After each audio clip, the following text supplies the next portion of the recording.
टूटने लगे हौसले, टूटने लगे हौसले तो याद रखना, टूटने लगे हौसले तो याद रखना, बिना मेहनत के तक तो ताज नहीं मिलते। टूटने लगे हौसले तो याद रखना कि बिना मेहनत के तक तो ताज नहीं मिलते। ढूंढ लेते हैं अंधेरे में मंजिल अपनी, ढूंढ लेते हैं अंधेरे में मंजिल अपनी, जुगनू कभी किसी रोशनी के मोहताज नहीं होते। इन्हीं शब्दों के साथ मैं सदगुरु के चरणों में नमन करता हूँ और आप सभी को भी मैं अपने दिल की गहराइयों से जय सच्चिदानंद करता हूँ। साथियों, एक जो आज चर्चा का विषय है कि अक्सर हमारे जीवन में कभी ना कभी एक कठिन समय आता है, एक संघर्ष की परिस्थिति आती है, बहुत ही ऐसा समय आता है कि हम वहाँ टूटने लग जाते हैं और कोई बीच का रास्ता, कोई शॉर्टकट रास्ता ढूंढते हैं कि हम उससे निकल जाएं।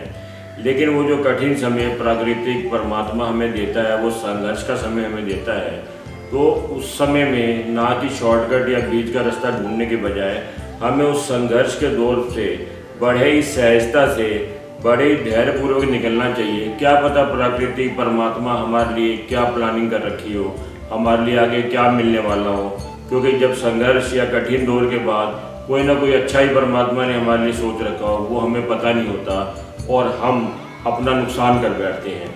इसको हम और एक उदाहरण के माध्यम से इसको समझते हैं। एक शिल्पकार एक पत्थर को ढूंढ करके ला रहा था जो मूर्ति बनाने के लिए, तो जब वो आ रहा था तो रास्ते में उसे एक पत्थर और दिखा।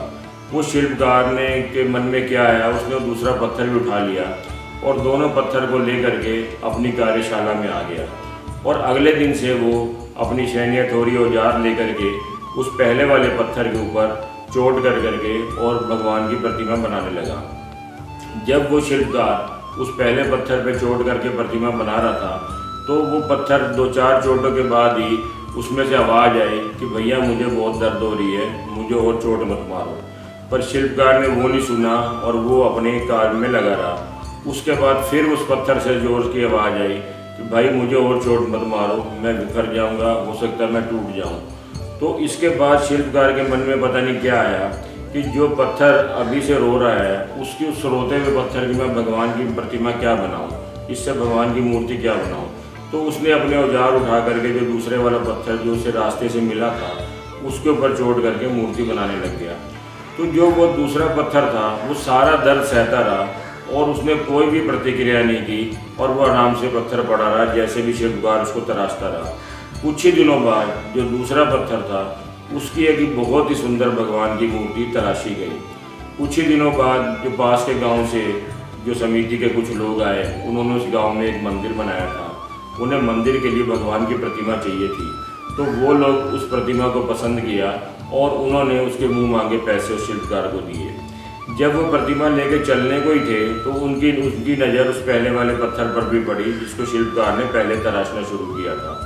तो समिति के एक सदस्य ने कहा कि क्यों ना हम इसको भी थोड़े से पैसों में खरीद लें, जो हमारी ये मूर्ति है उसके सामने इसको लगा देंगे और ये नारियल फोड़ने के काम में आएगा। तो ऐसा कह करके दूसरा पत्थर को भी वो ले गए अपने साथ। मंदिर के अंदर पहले वाले पत्थर को, जो दूसरा पत्थर था जिसकी की प्रतिमा बनाई गई थी, उसको प्रतिष्ठित किया गया, उसकी प्राण प्रतिष्ठा की गई और उसका पूजन शुरू हुआ। दूध से नहलाया जाता, फल फूल मेवे सब प्रसाद चढ़ाया जाता और इस तरीके उसकी पूजा शुरू हुई। जब पूजा शुरू हुई, पुजारी हमेशा जो पहले वाला पत्थर था जिसको कि नारियल फोड़ने के लिए रखा गया था उसके ऊपर रोज रख के नारियल फोड़ता और आने वाले लोग भी उसके ऊपर अपना नारियल फोड़ करके प्रसाद चढ़ाया करते थे। अब पहले वाला पत्थर जो था उसको रोज दर्द की चोट सहनी पड़ रही थी नारियल की वजह से।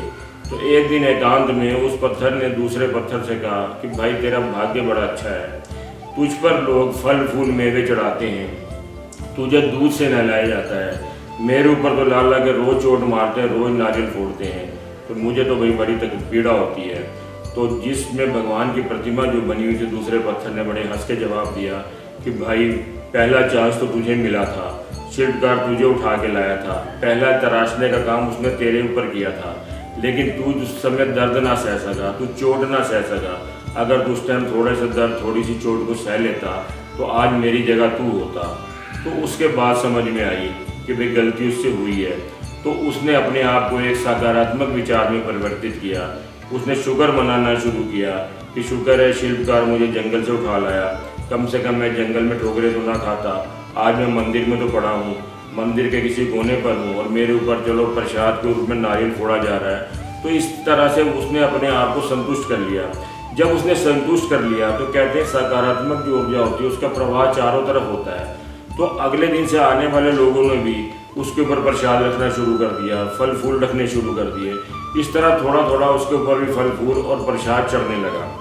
तो साथियों, मैं आपको यही बता रहा हूँ कि जब परमात्मा हमें कठिन दौर से निकालता है, हमें कोई संघर्ष का दौर जीवन में देता है, कोई हमारे विपरीत परिस्थितियाँ पैदा करता है, वो क्यों करता है ये हम नहीं देख पाते कि हमारे आने वाला कितना सुनहरा भविष्य परमात्मा हमारे लिए बनाने जा रहा है। और हम उसको सहने की बजाय हम बीच का रास्ता ढूंढते हैं, शॉर्टकट ढूंढते हैं, विफर जाते हैं। तो हमें विफरना नहीं है, अपना हौसले को बुलंद रखना है और उस संघर्ष के दौर से हमें पूरी मेहनत के साथ, पूरी निष्ठा के साथ और अपने आप को सहेज करके उस दौर को पार करना है, क्योंकि आगे आने वाला बहुत ही सुनहरा भविष्य जो परमात्मा ने हमारे लिए तैयार कर रखा है वो हमारा इंतजार कर रहा है। तो इन्हीं भावों के साथ मैं आपसे विदा लेता हूँ और आपसे फिर मिलूँगा। जय गुरुदेव, जय सच्चिदानंद।